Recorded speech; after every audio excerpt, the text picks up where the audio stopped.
după 2 zile, care au fost foarte pline. Au fost foarte pline nu numai pentru noi arbitrii, dar și în special pentru elevii care s-au aflat în fața noastră, care au trebuit să facă un efort foarte mare de a lucra pe moțiuni, după, exact cum ziceam, de a avut o pauză destul de mare în care nu am dezbătut cu adevărat. Frumoase au fost moțiunile, dar și mai frumoase au fost ideile care au ieșit din interacțiunea lor. Și mă bucură, exact cum am zis mai devreme, pe mine mă bucură foarte mult felul în care au jucat până acum pe moțiuni și fair play-ul lor și creativitatea lor și gândirea lor critică. Vă felicit pe toți cei care sunteți în sală, indiferent că sunteți începători sau avansați, indiferent că sunteți în sală pur și simplu sau pe scenă să jucați finala. Sunteți niște curajoși, să fim serioși, nu știu câți dintre noi ar avea curajul să vorbească în public și să interacționeze cu opiniile altuia.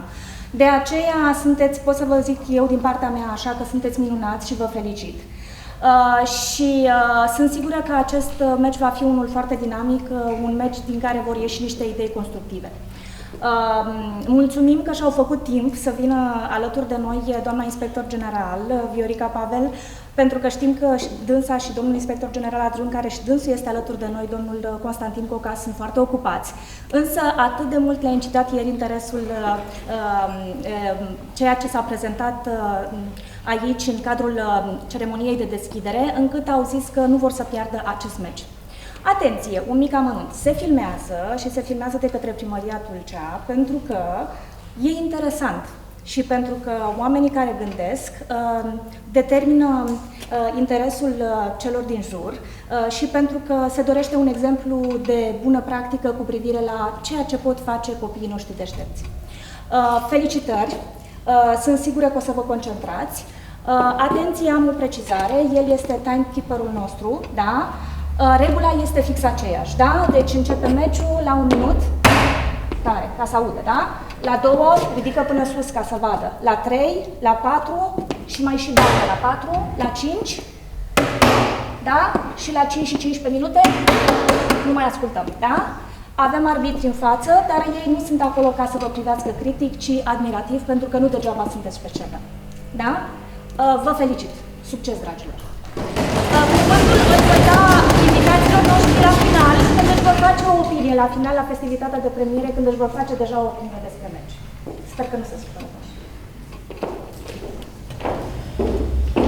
Acestea fiind zise, va trebui să începem finala mare sau finala de la avansați.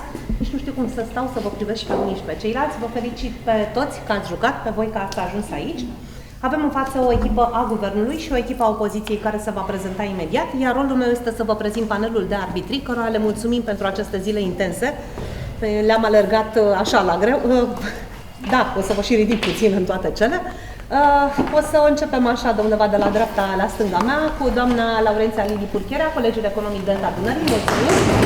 Așa, poate chiar mi-o bătaie, nu știu ce se întâmplă. Mai departe cu doamna Gianina Barbu, de la Liceul Tehnologic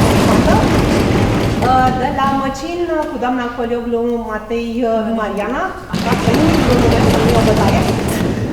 Tot de la Liceul Teoretic Măcin, doamna Lidia Titanov. Și de la Liceul Tehnologic Topolov, cu domnul Șovaradel. Mulțumim panelului de arbitri, mulțumim și invitațiilor noștri, că și-au făcut timp să vină aici. Te rog. Vă rog frumos telefoanele să fie pe silent. Acum am sunat doar ideile. Da? Astfel încât lăsăm telefoanele pe silent. Îi mulțumim domnului director care a avut astăzi și o premiere și și-a făcut timp să ne fie alături și să ne ajute cu tot ceea ce am avut nevoie. Domnul director Anastasiu Florin, care a asistat și la finala anterioară și la această finală. Mulțumim! Acestea fiind zise, succes încă o dată, vă rugăm să vă încurajați reciproc și let's debate!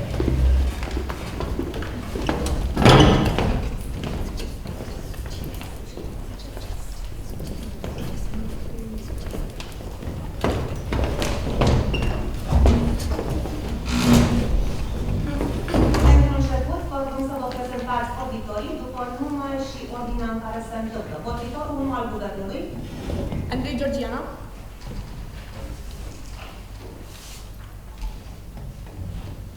Vorbitorul 1 al Costa opoziției. Chemaiu. Vorbitorul 1 al opoziției. Vavilov Iris Alexandra.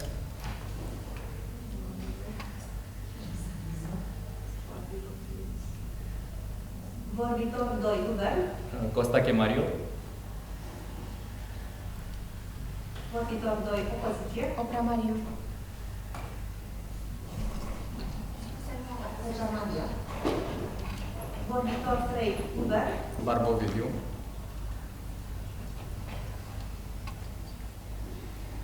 Vorbitor 3, opoziție. Ivanov, Elena Tamara. Încă o dată, rog. Ivanov, Elena Tamara. Replayul opoziției este făcut de Vavilov Iris Alexandra. replayul guvernului este făcut de Andrei Georgiana. mulțumim, succes!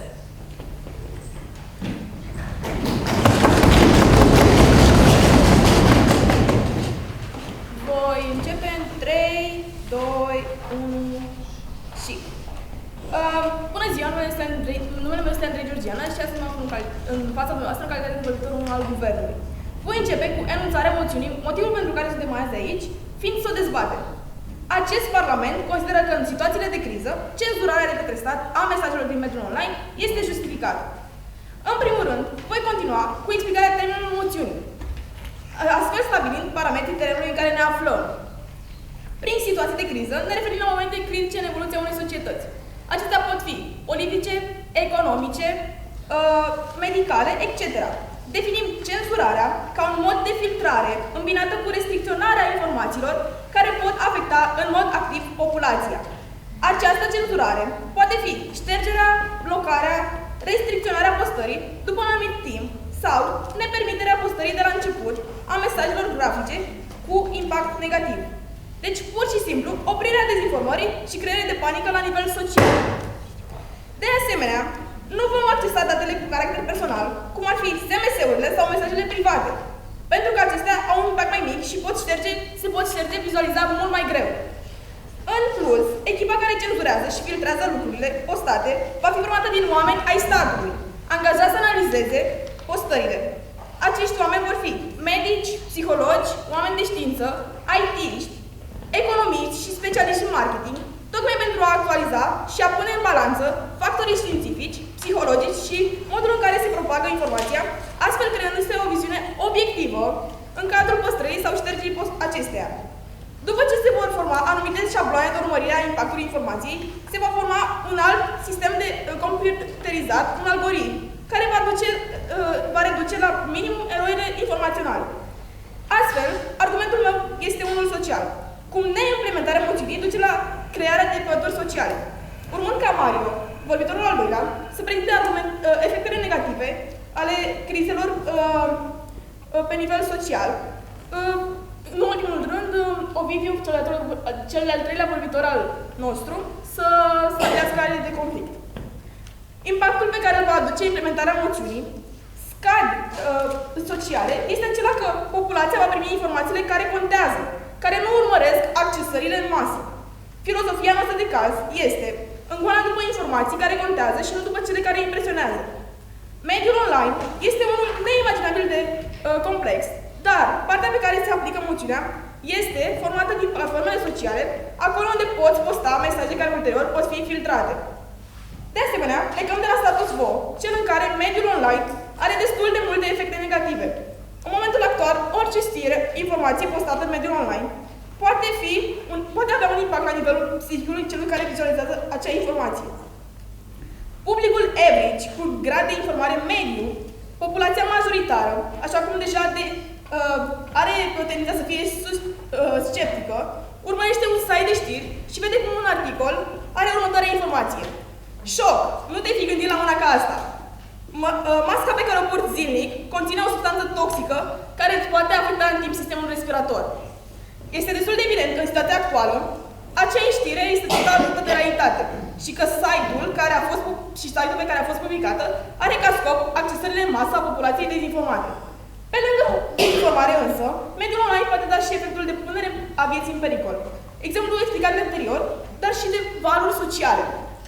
Astfel, vă voi dezvolta ideea că mediul online și implicit mesajele care circulă în acest mediu pot duce la o scindare socială, la excluderea unor grupuri sociale.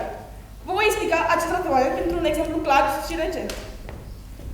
În momentul în care s-a anunțat atacul armat din Ucraina, toată lumea a fost îngrozită și șocată, iar informațiile propuse despre acest subiect se află în mediul online.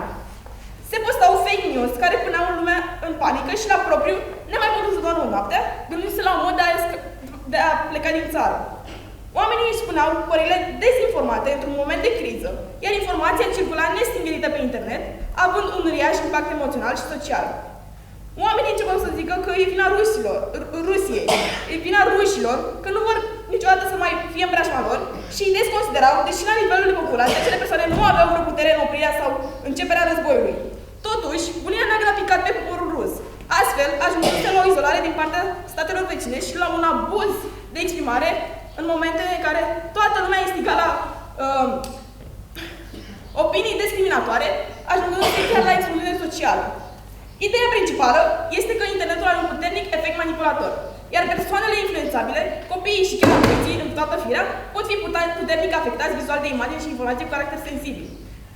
În concluzie, o echipă, după cum menționam, pregătită, poate filtra constant o informație care desconsideră la nivel social și altfel se ajunge la un echilibru în societății.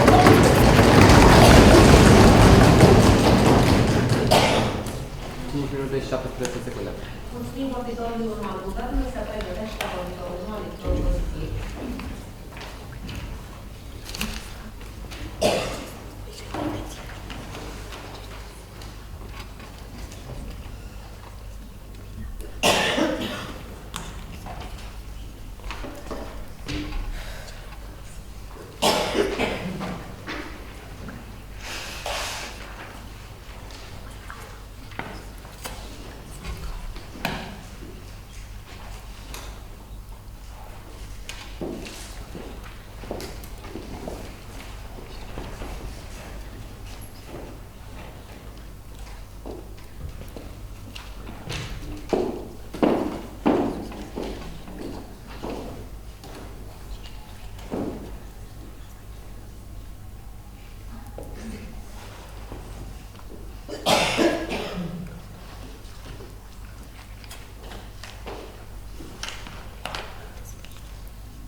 A trecut un minut.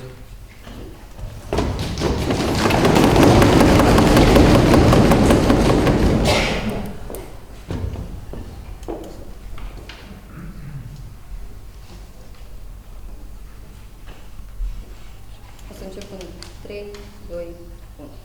Bună ziua, mă numesc Iris și împreună cu Maria, vorbitor 2 și Elena, vorbitor 3, vă vom argumenta astăzi de ce cenzurarea din mediul online nu va face decât să creeze mult mai multă panică și să îi alarmeze pe oameni.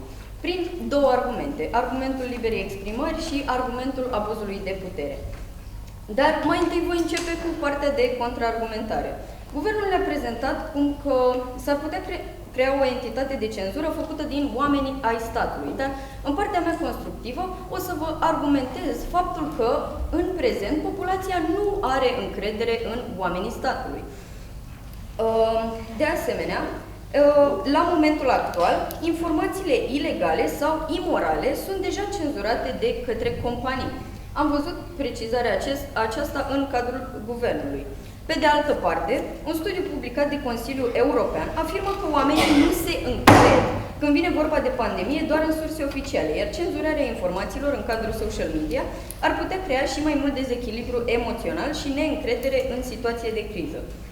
România este o țară excomunistă, iar acum este o țară care se străduiește să implementeze cât mai multe valori europene.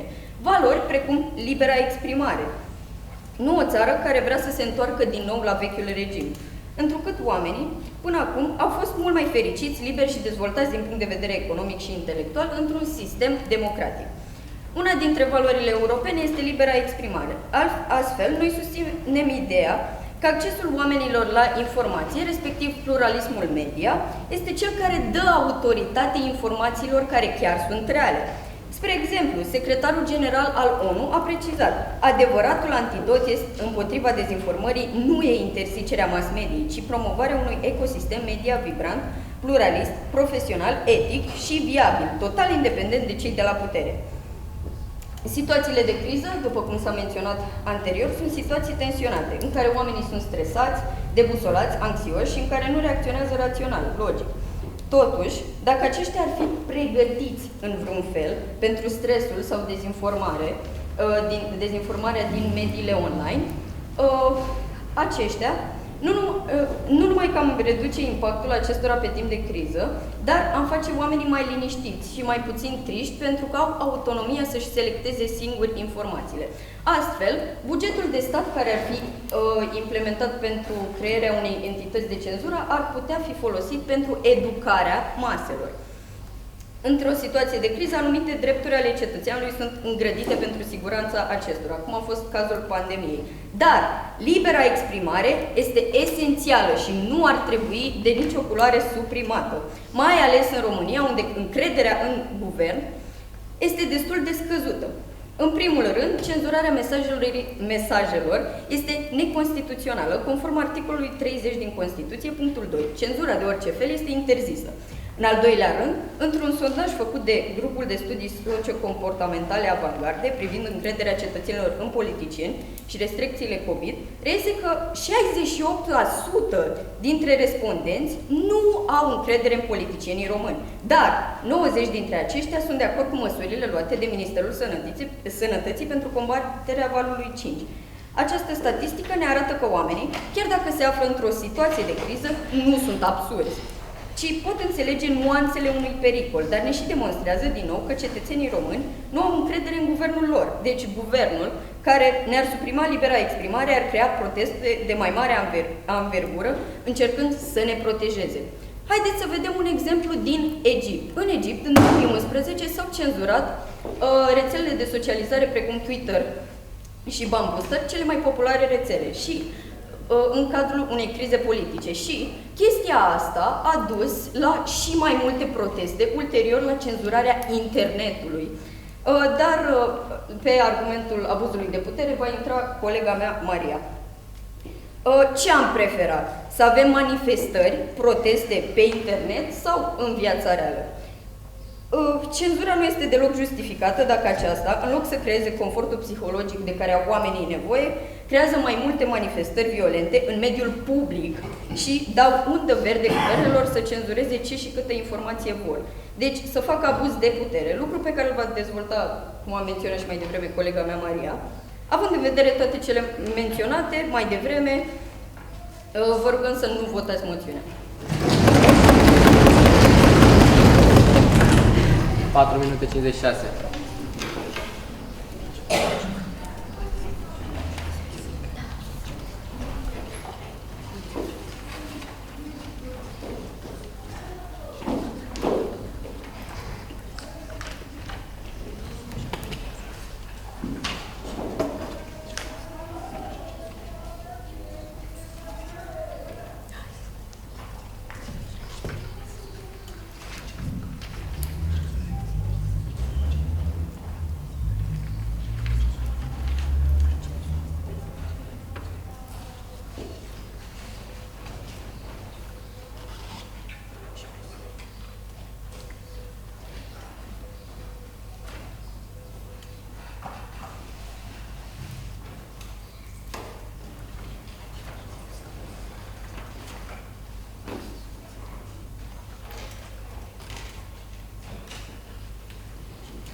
A trecut un minut. Da, o secundă.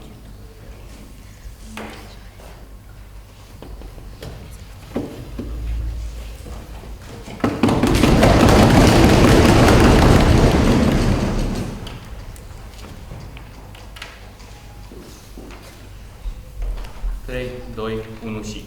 E 2020 și am pierdut alegerile prezidențiale americane. Niciunui om nu i-ar plăcea să-și piardă poziția de cel mai puternic om din lume. Însă acest lucru nu îți dă dreptul să instigi la violență, mai ales pe internet, unde acest lucru poate ajunge la sute de milioane de oameni, și să instigi la violență împotriva unei instituții de stat, Exact acest lucru s-a întâmplat în 2020 la alegerile prezidențiale cu Trump.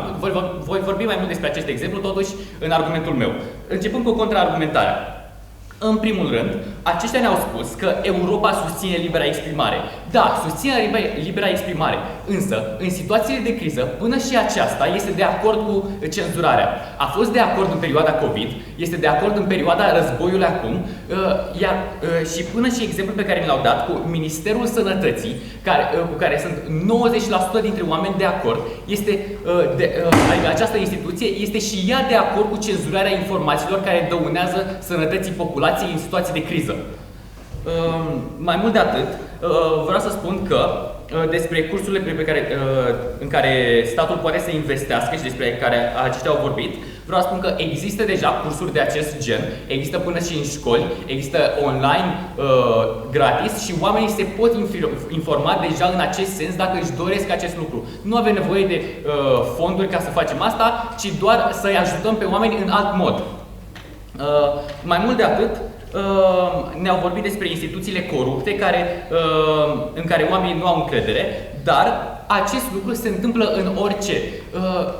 Nu putem spune că avem neapărat încredere în Camera Deputaților sau în Senat, însă nu putem funcționa fără ele. Ne trebuie mereu instituții care fac lucrurile pe care noi dorim, mai bine sau mai rău, și doar să combatem corupția în momentul în care o găsim.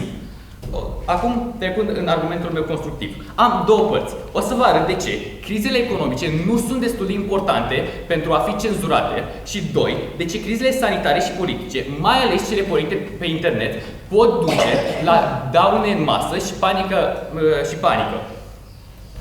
Ok. Crizele economice. 1.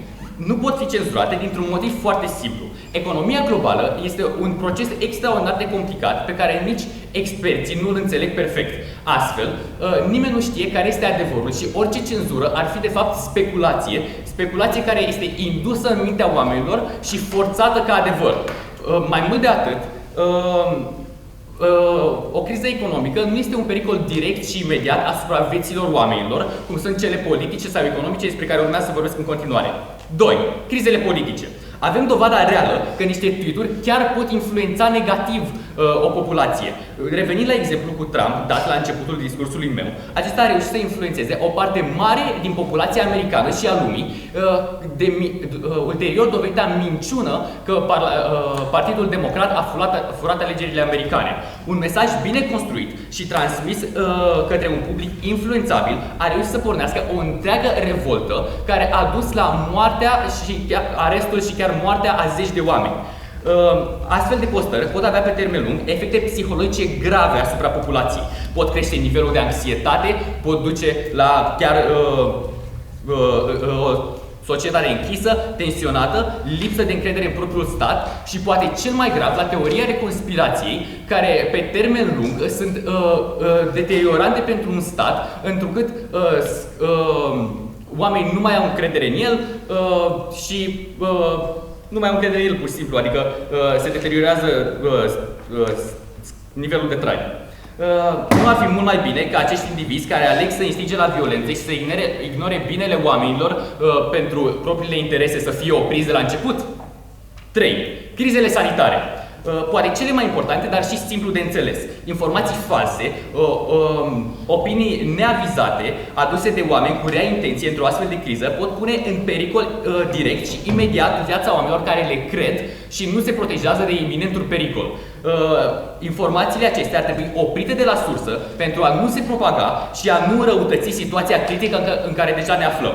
În concluzie, știind deja că 1 din 3 oameni sunt grav afectați de lucrurile pe care le citesc pe internet și pe care le văd în fiecare zi, nu este clar că într-o situație de criză, când toată lumea este mai sensibilă și mai ușor influențabilă, aceste informații ar trebui oprite, oamenii să fie protejați de cei cu rea intenție, indiferenți de răul pe care îl fac pentru propriile interese, pentru bani și pentru influență în lume. Mulțumesc!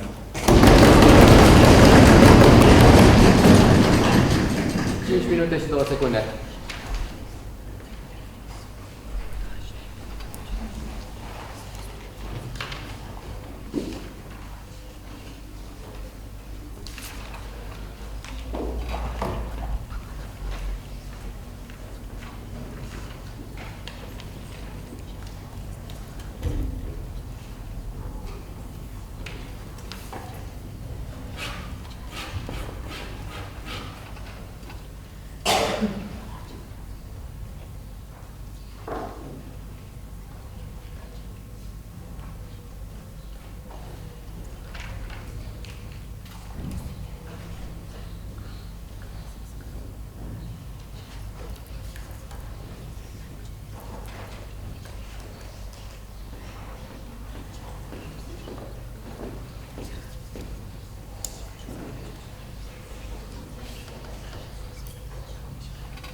Timpul a expirat.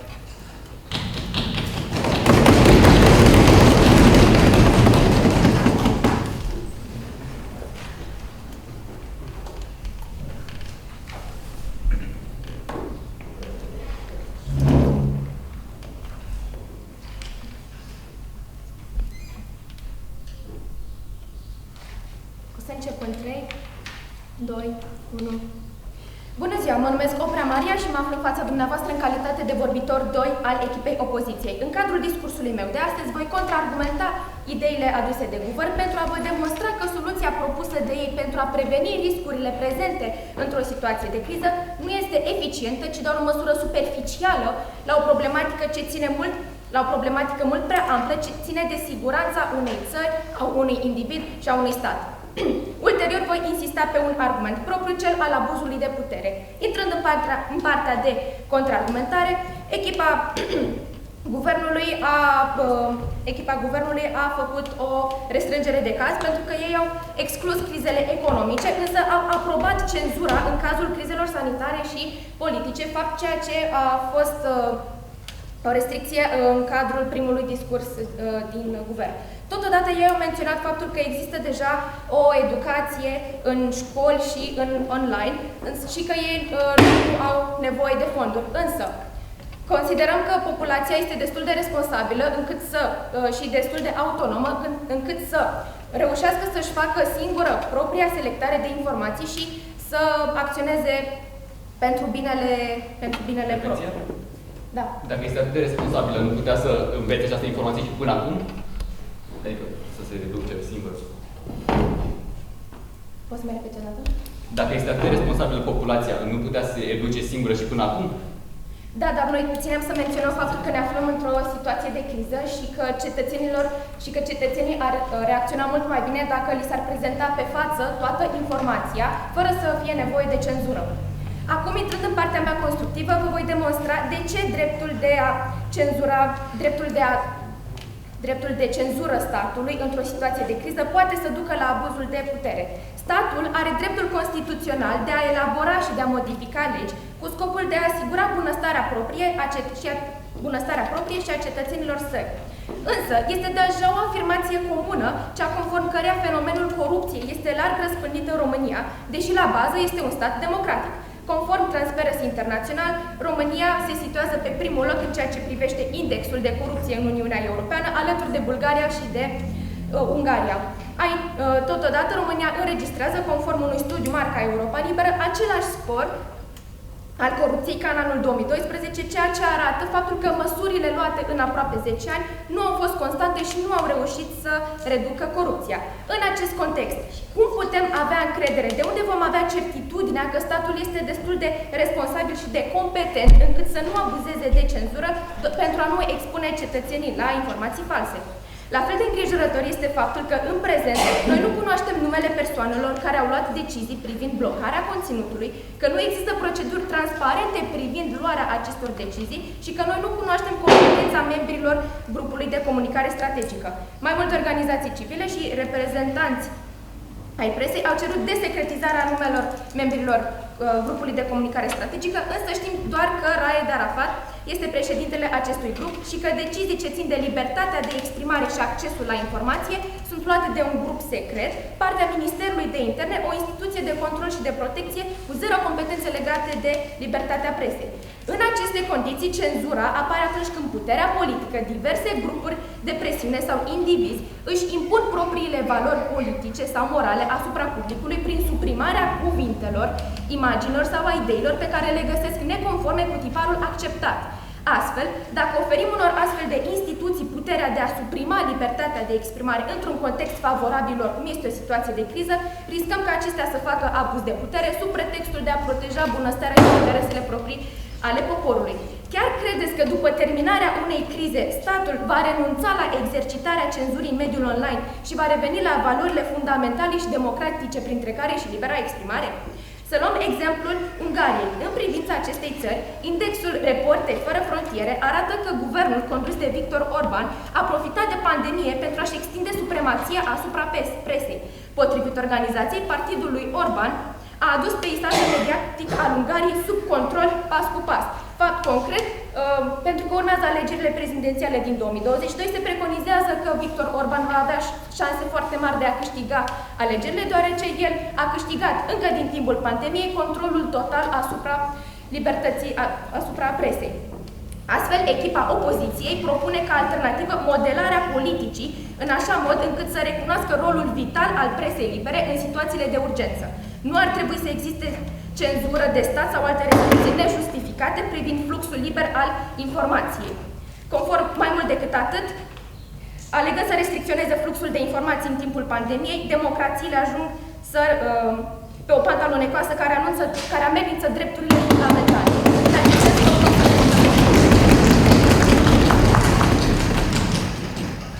5 minute și 17 secunde.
Timpul a expirat.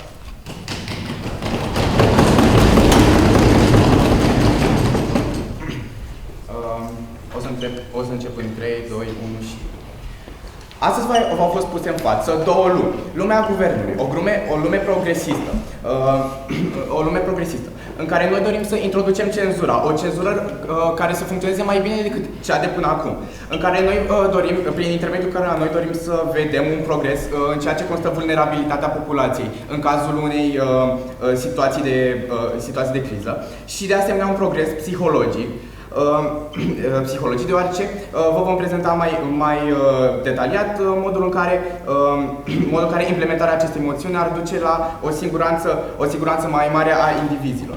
Însă această lume a încercat să fie de fapt combătută astăzi de argumentele echipei opoziției, care în primul rând consideră faptul că oricare individ ar putea să își facă o proprie selecție a informației. O propria selecție a informației, mai ales pentru că ne aflăm într-un caz de criză. Însă vin să vă spun astăzi că nu este prima dată în istorie când ne aflăm într-un caz de criză și în care oamenii totuși nu s-au descurcat să își găsească, să-și filtreze informațiile. Vin să vă spun că totuși există în continuare foarte multă propagandă și foarte mult fake news pe internet. Și oamenii nu s-au descurcat să le combată. Oamenii în continuare cred și în continuare se fac mari diferențe sociale, spre exemplu, cum a prezentat primul vorbitor al guvernului. De aceea noi considerăm că este nevoie de o echipă care să facă o diferență, o echipă care știe ce face, niște oameni competenți care să creeze un algoritm astfel încât să reușim ca societate să nu stagnăm. În continuare ei ne... Intervenție, vă rog? Da?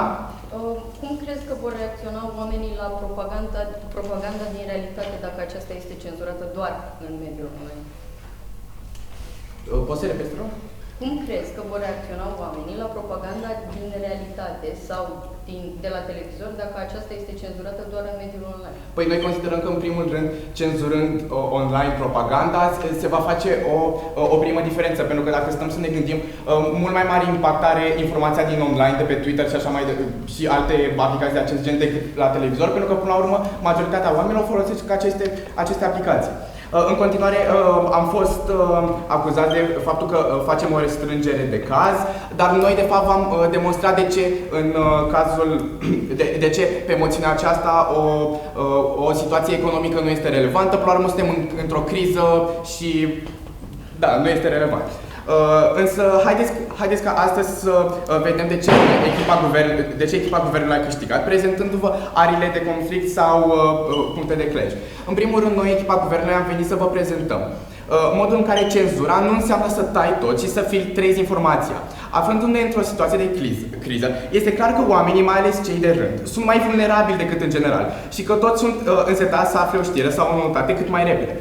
Așa că ce vor face? Vor accesa internetul, în care în lumea echipei opoziției, toți oamenii fără studii sau fără clasificare au dreptul de a-și da cu părerea în legătură cu problemele complexe, care poate că îi depășesc, precum războiul sau pandemia. Astfel, internetul devenind un mediu propice pentru propagarea fake news-ului. Iar aici un exemplu relevant, de fapt un exemplu relevant ar fi criza HIV din 1980, în care Rusia a susținut și a convins publicul larg că HIV a fost creat de CIA cu scopul de a omorî persoane afroamericane. În anii 80, știrii a luat aproximativ 10 ani pentru a ajunge la acest nivel de notorietate, pe când în lumea secolului 21, unei știri de acest gen i-ar lua doar câteva ore pentru a ajunge virală.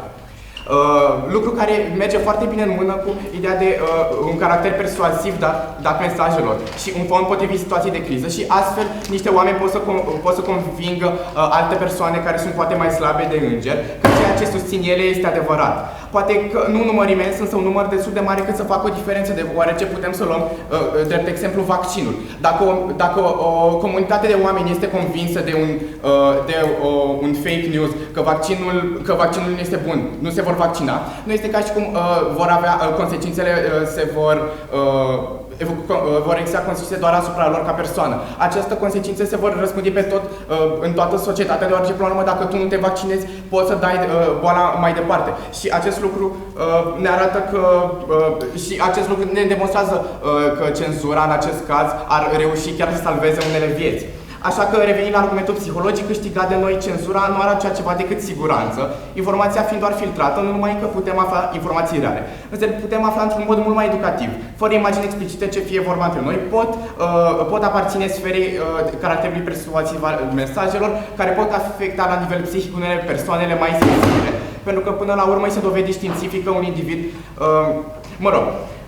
așa că la finalul zilei, noi suntem echipa care face o schimbare, care alege să lupte pentru integritatea țării și pentru siguranța oamenilor, așa că votați moțiunea. 5 minute și 14 secunde. La limită.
Timpul a expirat.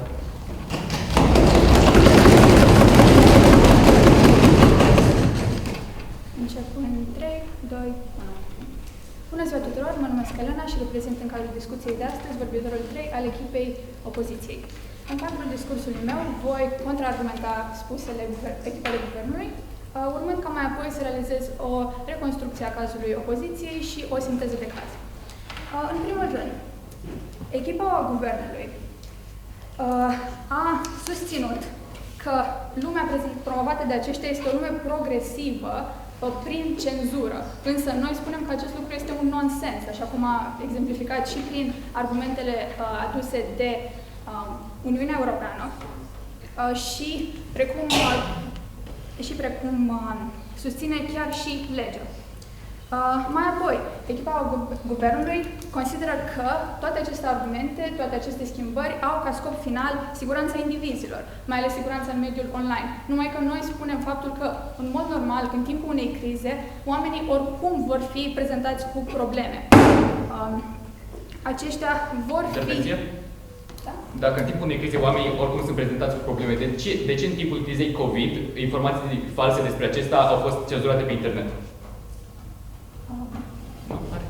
În primul rând, în cadrul discursului vostru nu ați exemplificat cum aceste informații au fost cenzurate și nu ați adus niciodată dovezi în această privință. Noi aducând dovezi cu privire la faptul că în Uniunea Europeană cenzura a fost ilegală chiar și în timpul pandemiei. Apoi, revenind la argumentul meu, în momentul în care oamenii deja sunt debusolați și se prezintă cu atât de multe probleme, atât în mediul online cât și în mediul fizic, așa cum a demonstrat colega mea Iris, introducerea unei astfel de cenzuri, de fapt, doar îi va dezorienta mai mult și va crea mai multe probleme, atât la nivelul individului, psihologic vorbind, cât și la nivelul unei societăți. Intrând în partea de sinteză de caz. Vedeți din nou că aceste măsuri nu vor liniști îngrijorările populației și nu vor opri fenomenele de revoltă împotriva statului, ci doar le vor înteți. Acesta este un fenomen psihologic foarte simplu de înțeles. În momentul în care oamenii simt că statul le ascunde informații, îngrijorările lor vor deveni mai mari, iar aceștia vor acționa într-un mod și mai violent, putând provoca probleme atât în modul online, cât și în mediul fizic. În orice caz se exclude și nu se poate vorbi aici despre o liniște și protecție publică, așa cum a susținut echipa guvernului. În continuare, noi susținem că România este un stat democratic, care în momentul de față se luptă pentru consolidarea diferitelor valori europene, cum ar fi libertatea de exprimare. Și că, într-o democrație, o dovadă supremă a acestei libertăți este păstrarea acestei valori până și în cele mai dificile situații, cum ar fi o criză. Un internet liber, necenzurat, corespunde unei societăți libere, democratice. În momentul în care vorbim de cenzurarea mesajelor online, vorbim de încălcarea dreptului la liberă exprimare, vorbim de ascunderea adevărului social și suprimarea vocilor cetățenilor. Te rog. Nu mulțumesc. Așa cum a demonstrat colega mea Iris, această soluție nu va aduce decât la o neîncredere mai mare a populației în organele statului, fapt ce pe timp de criză cauzează mai mult haos. Și așa cum a demonstrat colega mea Maria, această schimbare poate duce treptat la un abuz de putere din partea statului, el alegând să își protejeze interesele proprii și să își protejeze imaginea prin manipulare și control al maselor. Deci, din nou, unde este protejarea individului și a statului? În continuare, noi susținem că, pe timp de criză, orice publicație media oficială de stat, fie televiziune sau site-uri oficiale, va fi deja cenzurată pentru a proteja valoarea și interesul statului. Însă, ceea ce diferențiază internetul de aceste publicații este că internetul nu este făcut pentru stat, ci pentru cetățeni. Acesta nu ar trebui să reflecte interesele statului, ci ar trebui să reflecte interesele, îngrijorările și preocupările cetățenilor, ale indivizilor. Echipa opoziției susține cu tărie că cenzura în mediul online nu va fi niciodată justificată într-un stat democratic, deoarece aceasta încalcă fundamental mai multe principii de bază ale acestuia. Nu ne permitem să dăm frâu unui astfel de demers în România, țară în care nivelul de încredere în organele statului este foarte scăzut și nivelul de corupție este deja foarte mare, întrucât un singur pas în direcția greșită poate avea consecințe majore la nivelul societății. Vă întreb aici pe voi, ce ați prefera? Să ne întoarcem la un stat cenzurat, în care dreptul oamenilor la liberă exprimare este controlat de stat după interesele proprii, sau să mergem înainte, să mergem într-o direcție progresistă, europeană, în care adevăratele valori și caracteristici sunt libera exprimare într-un mod democratic cetățenesc. Acestea fiind spuse, vă rugăm, nu votați moțiunea. 5 minute și 5 secunde.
Timpul a expirat.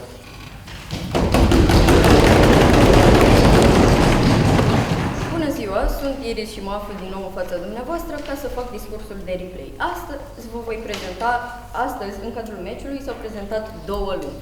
O lume a guvernului, o lume autoritară care maschează dorința de putere prin scuze precum protejarea cetățenilor și o lume a opoziției, o lume liberă în care oamenii sunt educați și își pot selecta singuri informațiile.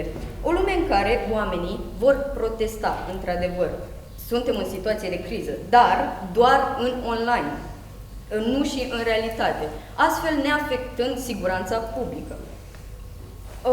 În continuare voi prezenta ariile de conflict. Prima arie de conflict a fost problematica siguranței individului, pe care o voi dezvolta în discurs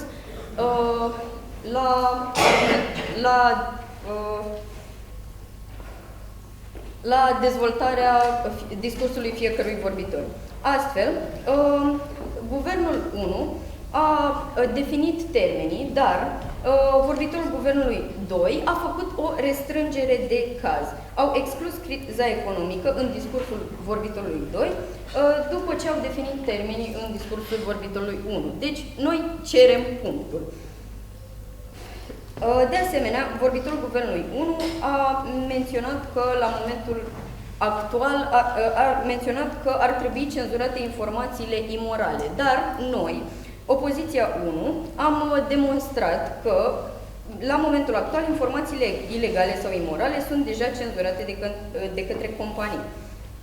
De asemenea, opoziția 1 a adus dovezi pentru ideea că cenzura în perioada de criză va crea și mai mult disconfort cetățenilor, va crea proteste. Dovezi precum cea din statul egiptean și afirmațiile secretarului general al ONU. Pe de altă parte, Guvernul 1 nu a adus nicio dovadă în afirmațiile acestuia. Guvernul 2 a adus exemplul cu Trump, dar argumentul acestuia a fost deconstruit de opoziție 2, care a reușit să combată eficient acest argument. De asemenea, Guvernul 3 a adus o afirmație fără exemplu, aceasta că oamenii folosesc mai mult internetul. Opoziție 3 a demonstrat că oamenii pot convinge alți oameni opoziția a demonstrat că persoanele, chiar dacă au internetul cenzurat, tot pot fi convinși cu informațiile din realitate sau de la televizor. Astfel, noi considerăm că am câștigat astăzi meciul. Vă mulțumesc! 2 minute și 51 de secunde pentru acest discurs de replay.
informația care circulă pe internet, indiferent de vârstă, indiferent de statut social, indiferent de pe care le are acea persoană. Ni s-a pus o intervenție în care ni s-a spus că de ce punem moțiunea în online. Pentru că în mediul TV se știe deja că o televiziune poate să... o televiziune promovează un anumit partid. Deci deja se știe că informația de acolo poate fi cenzurată. Lumea noastră este cea care promovează un mediu în care un mediu nerestricționat primește niște limite care nu afectează populația. La fel cu informațiile false, în care imaginile cu puternic impact emoțional circulă pe net, fără să știi cine vede acea poză. O lume în care se combate corupția după niște reguli bine prestabilite, în care efectul puternic de stres și de panică este redus, așa cum vorbitorul al doilea al guvernului i-a prezentat în argumentul nostru, în care se promovează ideile progresiste, care își dorește un progres la nivelul societății și al circulării informației. Filosofia noastră de caz rămâne în goana după informații de care contează și care nu impresionează. Lumea noastră, care ghidează informația, oferind niște restricții benefice într-un mediu atât de vast. De asta credem că este relevant pe moțiunea asta să se schimbe în mediul online și va rămâne mediul online, pentru că cu o mică schimbare vom ajunge să schimbăm tot sistemul creându-se. Așa că vă rugăm, faceți ce este bine și votați moțiunea. Mulțumesc! 3 minute și 6 secunde pentru acest discurs de Klein. Felicitări, dragilor, încă o dată aplauzele noastre. Domnul Morjuriu să se retragă. Din nou repetăm, nu colaborăm, nu stăm de vorbă, jurizăm și doar ne predați foile de jurizare. Felicitări în bază pentru acest minunat. Vreau să vă felicitați,